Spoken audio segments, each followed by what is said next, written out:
एक सरळ मार्गी सुनसान हायवे दिसत होता. हायवेच्या बाजूलाच एक निळ्या रंगाचा फळा व त्यावर 3 अंक नी पुढे एक इंग्रजीत नाव लिहिलं होतं, हायवे नंबर 405 विलेज. त्या फळ्याच्या थोडंसं बाजूला होऊन मागे पाहिलं की पुढे जाणारा हायवे दिसून येत होता. हायवेच्या रस्त्या बाजूला एक बस अपघातग्रस्त अवस्थेत पडलेली दिसत होती. बसच्या वरचा पत्रा गायब झालेला, त्यातून धूर बाहेर येत होता. त्या धुरामधून मांस अर्धवट जळाल्याचा करपट वास वातावरणात घुमत होता. बाजूलाच खाली रस्त्यावर काचेच्या खिडक्या फुटून रस्त्यावर लहान तुकडे होऊन विखरून पडल्या होत्या. बसच्या थोडं पुढे एक मोठं हॉटेल दिसत होतं. त्या हॉटेलच्या छप्परवर कोणीतरी काळा सूट घातलेला माणूस उभा दिसत होता आणि तो होता मार्शल. मार्शल एक घोस्टबस्टर स्पाई असल्याने त्याच्या पर्सनल जीवनाबद्दल जाणून घेण्यास तुम्हा सर्वांना सुरुवातीपासूनच कुतूहल असणं साहजिक आहे. म्हणूनच थोडक्यात का असेना मार्शलबद्दल जाणून घेऊयात. मार्शल एक गुप्तहेर घोस्टबस्टर्स कंपनी स्पाई होता. त्या घोस्टबस्टर कंपनीचं नाव पुढे कळेलच. मार्शलने आजतागायत शेकडोने हार्ड मिशन सक्सेसफुल करून दाखवले होते. म्हणूनच घोस्टबस्टर्स कंपनीत रँक टॉप 10 मध्ये समाविष्ट असून नाव कोरणाऱ्या घोस्टबस्टर्सपैकी मार्शलसुद्धा होता. कंपनीने स्पेशलिस्ट घोस्टबस्टर्स रँक टॉप 10 मध्ये असलेल्या स्पायसाठी नॅनो टेक्नॉलॉजीने साकारलेले गॅजेट्स वापरण्यास दिले होते. जसं की ती वॉच जी मार्शल वापरत होता. ती वॉच काही साधारण वॉच नव्हती. 20th सेंचुरीच्या एक नॅनो टेक्नॉलॉजीने साकार केलेला अमानवीय शक्तींचा खात्मा करण्यासाठी बनवलेला एक गॅजेट होता. एक फॉर्म्युला होता. त्या गॅजेटमध्ये आतर्कनीय असे चमत्कार घडवून आणण्याची क्षमता होती, पण त्यासाठी सॅटेलाइट नेटवर्कची गरज लागायची. हा वॉच कंपनीमार्फत वेळोवेळी अपडेट केला जायचा. नव्या नव्या शक्तींची त्यात भर घातली जायची. त्यासोबतच हा गॅजेट सॅटेलाइट नेटवर्कने कनेक्ट करण्यामागे कंपनीचा एक मूळ हेतू होता की कोणी हा गॅजेट हॅक करू शकत नव्हता. म्हणूनच की काय आजतागायत ह्या शक्तींच्या अस्तित्वाची सामान्य मानवाला प्रचिती आली नव्हती. मार्शलने एका वेड्यासारखे आपले दोन्ही हात डोक्यावर ठेवले व केस ओढू लागला. इकडे खाली मार्शल उभा असलेल्या डाव्या बाजूला एक बंद स्टोअर होतं.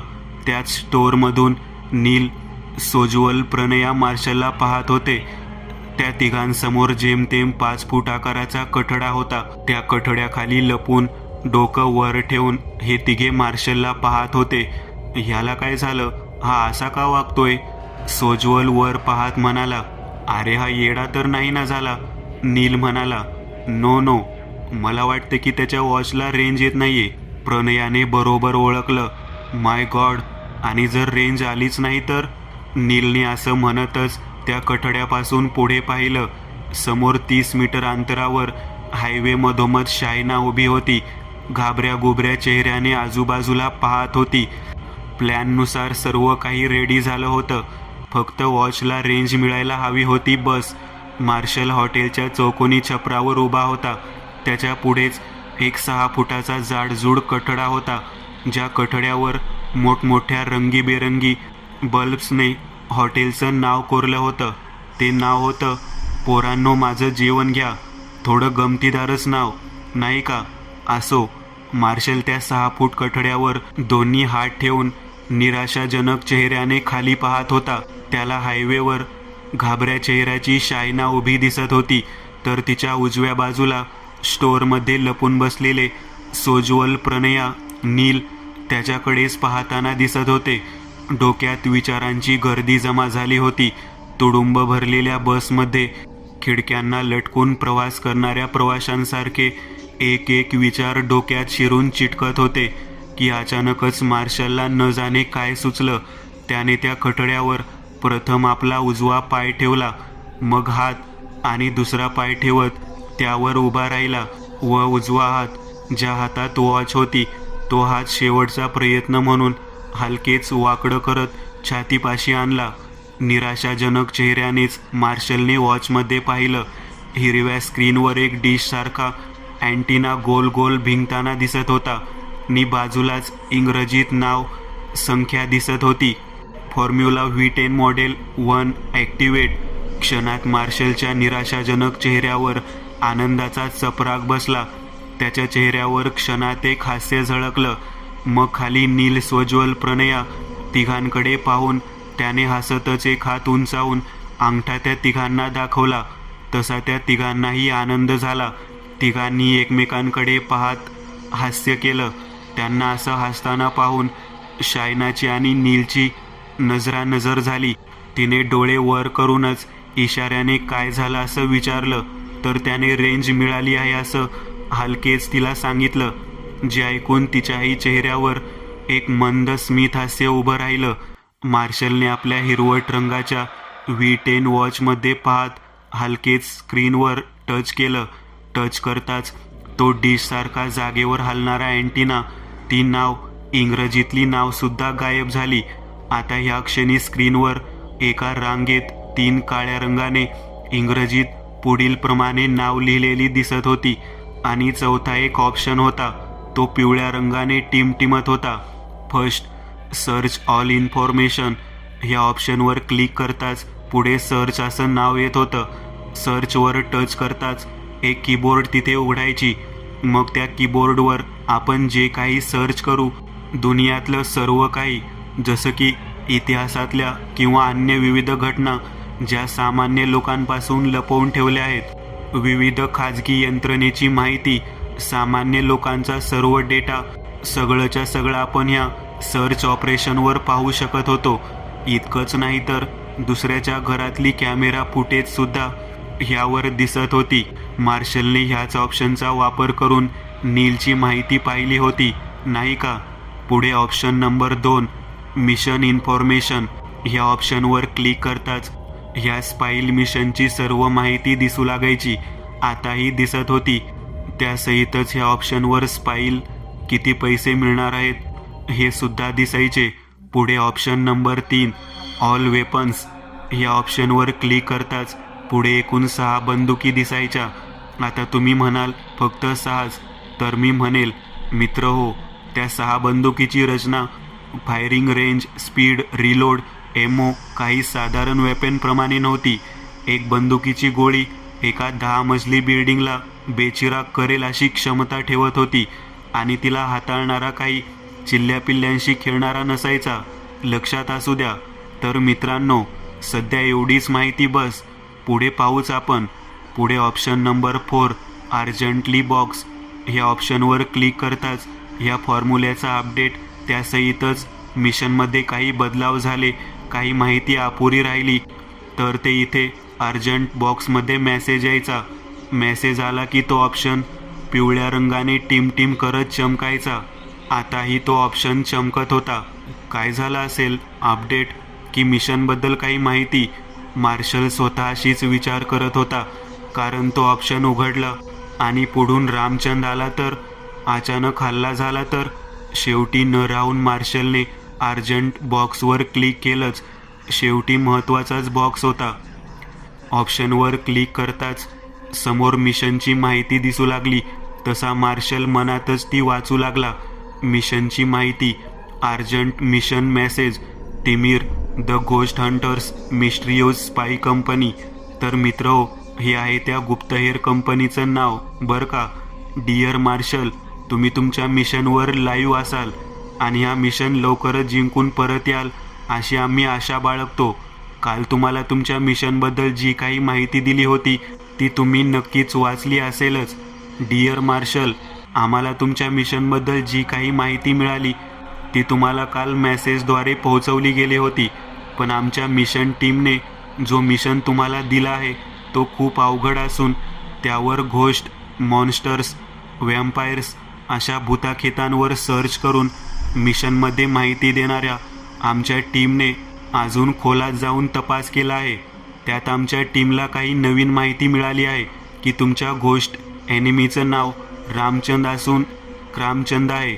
ह्या क्रामचंदला मारायचं असेल तर त्याच्या ट्रकचा स्फोट घडायला हवं. ही एक चुकीची माहिती होती.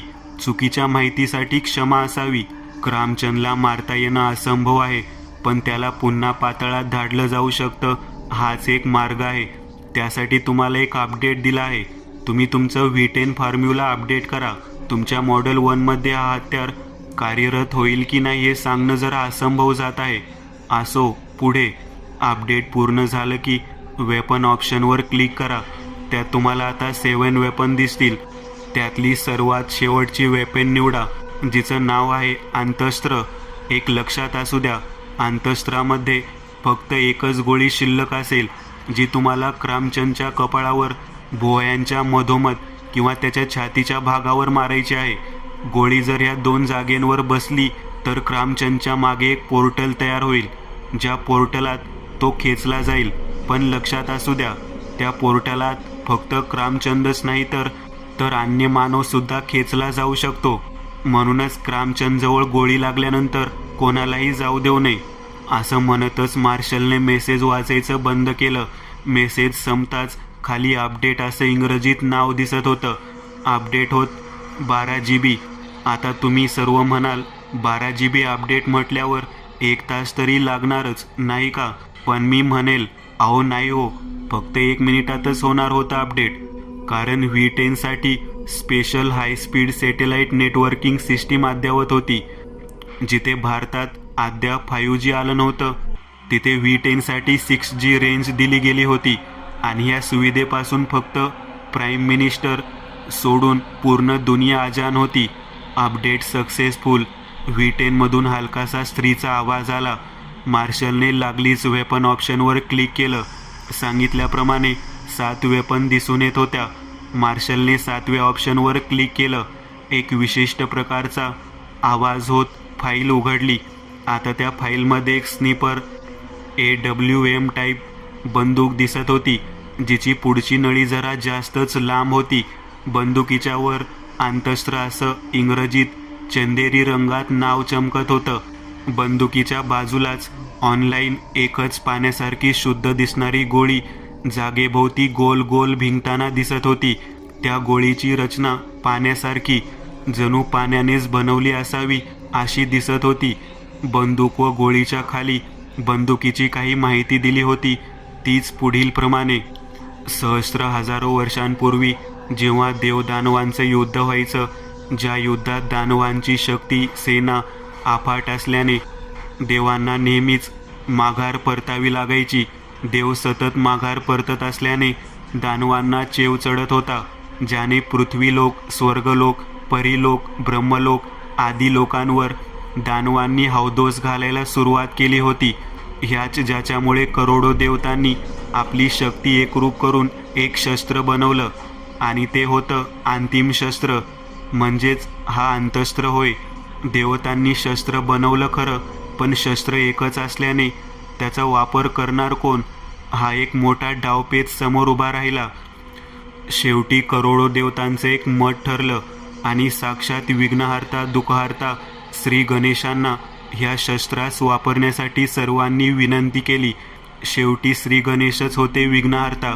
कसलेही आढेवेढे न घेता शेवटी बाप्पा शस्त्र वापरण्यास तयार झाले. एका युद्धाची वेळ होती. दशलक्ष मानवी सेनेसमोर लाखोंची दैवी सेना किड्यामुंग्यांसारखी दिसून येत होती. दानवी सेनेत ज्यांची देवांसमोर उभं राहण्याची लायकी नव्हती, ते त्या देवांना हसत होते, त्यांची थेर उडवत होते. शेवटी युद्धाला सुरुवात झाली.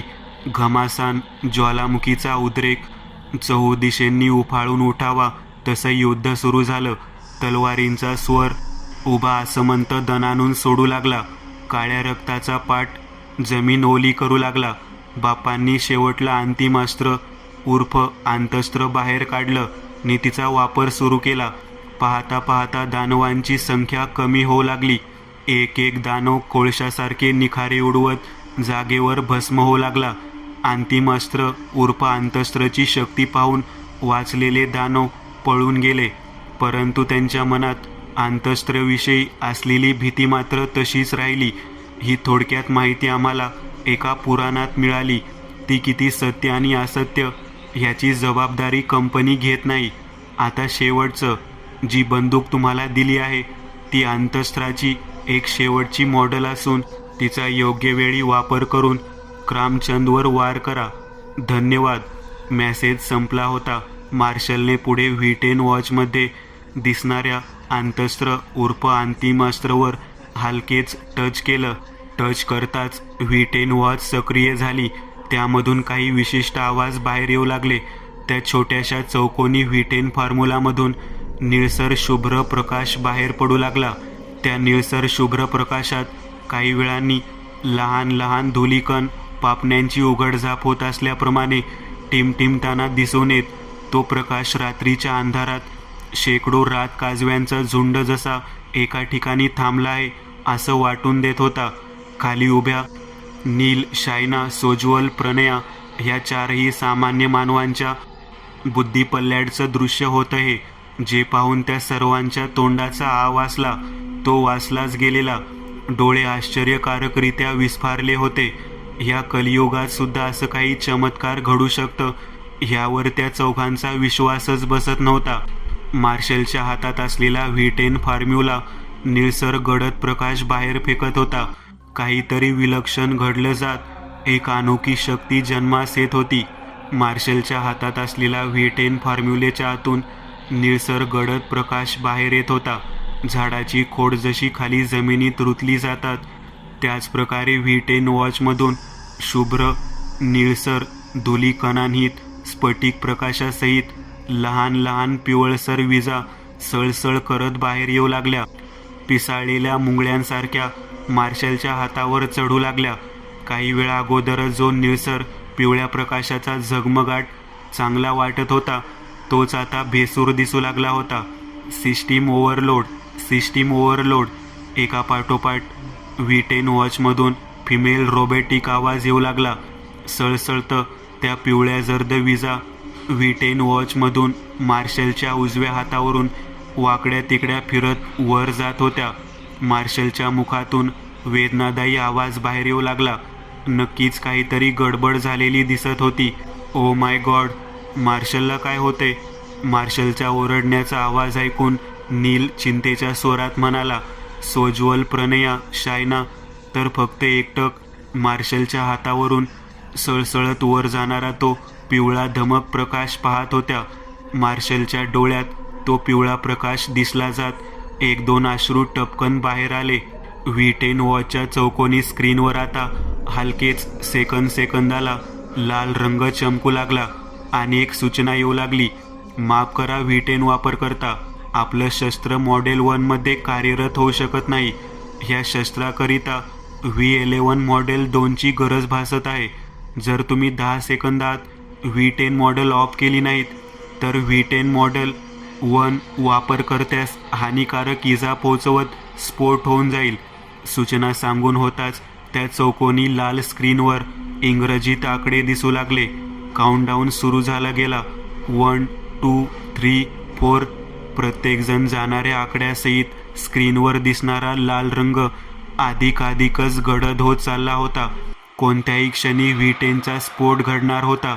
हो, पण जर का मार्शलने V10 ऑफ केला तर हे अघटित नाट्य थांबणार होतं. ओह शट, काहीतरी होतंय. मार्शलच्या त्या वॉचमध्ये काहीतरी बिघाड झालाय वाटतं. नील मार्शलच्या हातात असलेला तो वॉच लाल रंगाने चमकताना आणि ते इंग्रजीत आकडे काउंटडाऊननुसार पुढे जाताना पाहत होता. बाकीच्यांना सुद्धा ते दिसत होतं. माय गॉड, मला तर वाटते ती वॉच आता फुटणार आहे. व्हॉट? सोज्वलच्या वाक्यावर नील, प्रणया दोघेही एकदाच ओरडले. हो, बॉम्ब फुटायच्या अगोदर सुद्धा असंच काउंटडाऊन सुरू होतं ना? सोज्वल, प्रणया, नील दोघांकडे पाहत म्हणाला. तिघांच्याही चेहऱ्यावर विलक्षण भाव उमटले होते. मार्शलच्या उजव्या हातात असलेल्या चौकोनी V10 फॉर्म्युला वॉचपासून ते हाताच्या कोपऱ्यावरून खांद्यापर्यंत पिवळसर लहान लहान विजा सळसळत वर जाताना दिसत होत्या. त्या पिवळसर लहान लहान विजांनी मार्शलच्या हाताची त्वचा पूर्णतः भाजून निघाली होती. त्या प्रखर वेदनेने मार्शल एका गुरासारखा ओरडत होता. त्याची ती दयनीय अवस्था शायना उभ्या डोळ्यांनी पाहत होती. मनात काहीतरी करावा असा विचार येत होता, पण करणार काय? काय करणार होती ती? मनात विचार येत होते पण बुद्धी साथ देत नव्हती. मार्शल, काढा ती वॉच. सोज्वल मार्शलकडे पाहून मोठ्याने ओरडलाच. त्याची ती हाक मार्शलने ऐकली. ओठ दातांवर दाबत, तीव्र वेदनेला सहन करत, मार्शलने डावा हात उजव्या हातात असलेल्या V10 फॉर्म्युला वॉचजवळ घेऊन जायला सुरुवात केली. स्क्रीनच्या आजूबाजूला निळसर गडद प्रकाशात एक लाल भडक चौकोनी प्रकाश दिसून येत होता आणि त्यावर 5-6 आकडे हलकेच पडताना दिसत होते. Come on Marshal, off the watch, शायनासुद्धा ओरडूनच म्हणाली. सोज्वल, प्रणया दोघांनी एकमेकांकडे, मग शायनाकडे पाहत पुन्हा मार्शलकडे पाहायला सुरुवात केली. नीलसुद्धा मार्शलकडे पाहत होता की तशी मार्शल नील दोघांचीही नजरानजर झाली. हातावरून सळसळत येणाऱ्या त्या शक्तिप्रवाहाच्या विजा अखंड वेदना देत होत्या. घड्याळात 8चा आकडा पडला होता. लाल रंग सेन्सरप्रमाणे गडद हिंत होत चमकला. मार्शलने एक क्षण सर्व वेदना सहन करत चेहऱ्यावर आपसुकच मंद हास्य आणलं आणि तो वॉच असलेला हात वर उंचावून तर्जनी अंगठ्या चिमटीसारखा केला. ती खून, तो संदेश नीलला लागलीच कळाला. डोळ्यांसमोर क्षणार्धात बसमधली संभाषणाची चित्रफीत दिसली. माझ्या पाठीत एक छोटीशी चिप आहे जी मी मरताच आमच्या कंपनीला एक हेल्प मेसेज पाठवेल आणि मग कंपनीकडून तातडीने मदत पाठवली जाईल. पण डोंट वरी, मी एकटाच काफी आहे त्या रामचंदसाठी. मार्शलचे वाक्य आणि त्याचा खांद्यावर ठेवलेला हात सर्व काही नीलला आठवलं. नीलच्या डोळ्यातून टचकन एक अश्रू बाहेर आला. मार्शलचे हे चौघे रक्ताच्या नात्यातले होते ना कोणी लागत होते, पण देशापरी प्रेम करणाऱ्या या मानवास परका हा शब्द आकलनीय असतो हेच खरं कटू सत्य. चौकोनी लाल रंग असलेल्या स्क्रीनच्या वॉचवर 9चा अंक पडला. तसा मार्शलने नीलकडे पाहत एक डोळा मिचकावला आणि पुढच्या क्षणाला 10 असा आकडा स्क्रीनवर दिसला जात. त्या स्क्रीनमधून 1-2 ठिणग्या त्यासहितच लाल रंगाचा 5 फूटवर जाणारा प्रकाश झोत बाहेर पडला जात. एक मोठा कांठळ्या बसवणारा आवाज होत स्फोट झाला. सोज्वल, प्रणया दोघांनी डोळ्यांवर हात ठेवले. नीलने सुद्धा दुःखी भावनेने भरून आल्यासारखे चेहरा खाली झुकवला.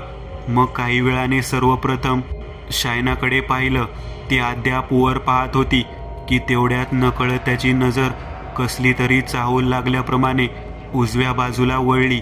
तसे पुढे पाहताच त्याचे डोळेच विस्फारले, कारण पुढून हायवेवरून काळ्या रंगाचा राकीट रूपी तो ट्रक रामचंदला घेऊन अफाट वेगाने शायनाच्या दिशेनेच येत होता.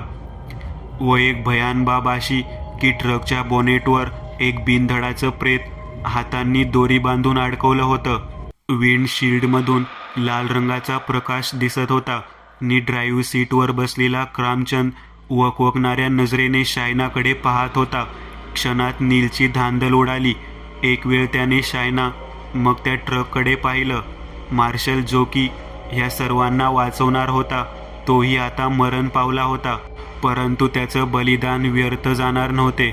Help, Ghostbusters emergency command force लवकरच येणार होती. पण तोपर्यंत जे काही करायचं होतं ते नीलला एकट्यालाच करावं लागणार होतं. शायनाचं सर्व लक्ष वर असल्याने पुढून येणारा तो मृत्यूरूपी ट्रकची तिला चाहूल लागली नव्हती. पण शायनाच्या काळजीने नीलच्या अंगात जणू जोश संचारला. 6 फूट आकाराच्या कठड्यावर दोन्ही हात ठेवत, शरीराचा तोल सांभाळत, खालचे दोन्ही पाय वर हवेत झोकून घेत नीलने एक जंप घेतली. तसाच त्या स्टोअर रूममधून बाहेर आला. नीलचा गडगडाटी आवाज कंपने निर्माण करत हवेला कापत तिथे उपस्थित सर्वांच्या कानात घुमला. शायनाने गरकन वळून मागे पाहिलं. अगदी स्लो मोशनने सर्व काही सुरू होतं. शायनाने गरकन मागे वळून पाहताच तिचे केस अगदी 25x गतीने हळुवारपणे एका रेषेत गोल भिंगत पुढे आले. त्या केसांच्या गर्दीतून शायनाच्या टपोऱ्या डोळ्यांच्या पापण्या हलक्या गतीने हलवत तिने पुढे पाहिलं. डोळ्यांत काळजी, गंभीर चेहरा असा नील रस्त्यावरून धावत वेगाने तिच्याच दिशेने तिला हाका मारत पळत येत होता. पळताना तो कधी उजवीकडे तर कधी समोर तिच्याकडे पाहत होता. शायनाने सुद्धा एक वेळ समोर पाहिलं. रामचंदची हिरवट जहरी नजर तिच्या सामान्य डोळ्यांशी भिडताच तिच्या छातीत चरचर झालं. दोन्ही पाय भीतीपोटी जमिनीत रोवले गेले. ट्रकच्या चाकांमधोमध लावलेल्या लाल व्हील्स हेलिकॉप्टरच्या पंख्याप्रमाणे भिंगत होत्या. खालचा काळा चाक चक्रीसारखा भिंगत रस्ता कापत होता. पुढच्या 2 हेडलाईट्सवर बोनेटवर बांधलेल्या आर्यन्सच्या बिनधडाच्या प्रेतामधून निघालेल्या कारंजारूपी रक्ताने लाल रंग रेखाटलं होतं. तो पिवळा प्रकाश आता प्रतिशोधासारखा हैवानासारखा लाल रंगाने चमकत होता. शायनाच्या पूर्ण शरीरावर पडला होता. ट्रकच्या बोनेटवर अडकवलेल्या आर्यन्सच्या प्रेतावरच्या कपड्यांवरून सोज्वल प्रणया दोघांनाही कळून चुकलं होतं की सागर आर्यन्स दोघे त्याला कायमचे सोडून गेले आहेत. पण वेळच अशी ओढावली होती की रडताही येणार नव्हतं ना आक्रोश करता येणार होता. शायनापासून 80 मीटर अंतरावरती ट्रक पोहोचली होती. इंजिनचा खर्जातला आवाज त्या शांततेत अभद्रपणे वाजत होता. शायना म्हणत नील तिच्यापाशी पोहोचला. तिच्या विस्फारलेल्या डोळ्यांना वाचा बसलेल्या चेहऱ्याला पाहून त्याने तिला मिठीत घेतलं. नी पाठमोरा उभा राहिला. जे होईल ते होईल, मरायचंय तर एकत्रच मरू, असा जणू चंग बांधला त्याने. नीलच्या पाठीमागून अगदी हिंस्र श्वापदासारखा क्रामचंदचा ट्रक मागच्या नळीतून काळसर धूर सोडत येत होता. विंडशिल्डमधून क्रामचंदची हिरवट जहरी नजर दिसत होती. त्या नजरेत आसुरी आनंद मिसळून ती हिरवट जहरी नजर दुप्पटने लकाकत होती. समोरच्याने त्या डोळ्यात पाहताच त्याच्या मेंदूला टोचत होती. सोज्वल प्रणया दोघांनीही डोळे बंद करून एकमेकांना मिठीत घेतलं होतं. जणू पुढचं दृश्य ते पाहू शकणार नव्हते. नील शायना त्या दोघांचा अंत त्याच्या काळजांना झेपणार नव्हता. नील शायना दोघांच्याही बंद डोळ्यातून अश्रू ओघळत होते. कानात ट्रकच्या इंजिनचा आवाज जवळजवळ येताना भासत होता. नील शायना दोघांच्याही बंद डोळ्यांआड अंधार दिसत होता आणि त्या अंधारात पटलांवर कोरलेलं रामचंदचं हिरवट डोळ्यांचं आसुरी हास्य करणारं चित्र. नील शायना दोघांच्याही उजव्या बाजूला एक हॉटेल दिसत होतं. हॉटेलच्या भिंती जाड काचेच्या दिसत होत्या की तेवढ्यात भूकंप आल्यासारख्या त्या काचा थरथरू लागल्या. नी पुढच्या क्षणाला आतून 2 पिवळ्या हेडलाईट्सचा प्रकाश त्या काचेच्या भिंतीवर पडला जात त्या हेडलाईट्स पुढे पुढे येताना दिसल्या. नी एक वेगवान धडक त्या काचेच्या भिंतीला बसली जात लहान लहान तुकडे खाली रस्त्यावर पडले. नी एक आर्मी जीप खालचे व्हील्स फिरवत बाहेर आली. पुढचे काळे चाक नील शायना दोघांच्या जवळून हायवेवर घासत एका स्माईल पोजप्रमाणे धूर उडवत फिरले. नी गाडी जागेवर थांबली आणि ड्राईव्ह सीटवर दुसरा तिसरा कोणीही नसून मायरा उर्फ माया, नील शायना दोघांनीही तो काचांचा आवाज ऐकून डोळे उघडले होते. त्यांना ती जीप व ड्राईव्ह सीटवर बसलेली अनोळखी मुलगी त्या दोघांनाही दिसली होती. 1 मिनिटाच्या आत अचानकच ही घटना घडली होती. अनपेक्षित असं वळण मिळालं होतं सुटकेचं. लवकर गाडीत बसा, लवकर. मायरा, नील शायना, सोज्वल प्रणया चौघांकडे पाहत मोठ्याने ओरडतच म्हणाली. मागून क्रामचंदने रागातच त्या जीपकडे पाहिलं. आपला चकचकीत बुटांचा पाय एक्सलेटवर रागातच हाणला. नील शायना दोघेही जीपच्या मागचं दार उघडून आत बसले. मायराने उजवा हात स्टिअरिंगवर ठेवला, दुसरा हात गिअरवर ठेवला. खालच्या उजव्या पायाने हलकेच एक्सलेटर दाब वाढवू लागली, तर दुसरा पाय ब्रेकवर ठेवल्याने तो टायर जागेवरच दूर मागे सोडत फिरू लागला. जीपच्या मागून लाल लाईट पेटली जात इंजिनचा घरघरता आवाज अक्षरशः सिंहासारखा डरकाळी फोडत होता. विलेज 405 मधल्या घराघरात लपून बसलेल्या माणसांच्या कानात घुमत होता. जो तो डोळे विस्फारून तो आवाज ऐकत होता. कोणीतरी होतं जे ह्या सैतानाशी 2 हात करत होते. हे गाव सोडून जाण्याचा प्रयत्न करत होतं. सोज्वल प्रथम कठड्यावरून बाहेर आला. मग त्याने प्रणयला कठड्यावरून बाहेर काढलं. मग दोघेही जीपच्या दिशेने धावत आले. कोण, कुठली मुलगी आपल्याला मदत करत आहे, हे सर्व विचार डोक्यात येणार नव्हते, कारण जीव वाचवायचा होता. बस. सोज्वल, प्रणया दोघेही जीपाशी पोहोचले. मागचं दार उघडून प्रणया आत बसली, तर सोज्वल मायराच्या बाजूला बसला. तसा मायराने गाडीची चावी उजव्या बाजूला फिरवून इंजिन बंद केलं. इंजिन का बंद केलं ताई? चल, नील मागून हलक्या स्वरात म्हणाला. परंतु मायरा एकटक पुढच्या मिररमध्ये पाहत होती. गाडी काही हलली नाही. अगं ये चल ना बाई, नील पुन्हा हलक्या स्वरात म्हणाला. परंतु गाडी काही हलली नाही. अरे चल ना आई माझे, चल ना, पाया पडतो तुझ्या. नीलचा ओरडण्याचा आवाज आणि त्या आवाजानंतर आला क्रामचंदच्या ट्रकचा अभद्र हॉर्नचा आवाज. तसा सोज्वल प्रणया, नील, शायना तिघांनी एकाच वेळेस मागे वळून पाहिलं. तिघांचेही डोळेच विस्फारले, कारण मागून क्रामचंदचा ट्रक जीपला धडक देणार की तोच. एवढा वेळ ह्याच संधीची वाट पाहत बसलेल्या मायराने डाव्या बाजूची चावी उजव्या बाजूला फिरवली. धडधड करत पहिल्याच खेपेला गाडी सुरू झाली. गाडी सुरू होताच मायराने हातातील गोल स्टेअरिंग एकदाच डाव्या बाजूला फिरवली. दुसऱ्या हाताने गिअर शिफ्ट केलं आणि खाली ब्रेकवर ठेवलेला पाय वर उचलून उजवा पाय क्लचवरून उचलत थेट एक्सिलेटरवर एकाच वेळेस दाबला. उधळलेला घोडा जसा खालची माती हवेत उडवतो तसं त्या जीपच्या मागच्या टायर्समधून धूर मागे उडाला आणि एका विशिष्ट प्रकारचा ब्रेक मारल्यासारखा आवाज होत गाडी जागेवरच 360च्या अंशात गोल फिरली आणि त्याच क्षणी मागून येणारा क्रामचंदचा ट्रक वेगाने पुढे निघून गेला. तसा इकडे मायराने पुन्हा एकदा गिअर शिफ्ट केलं.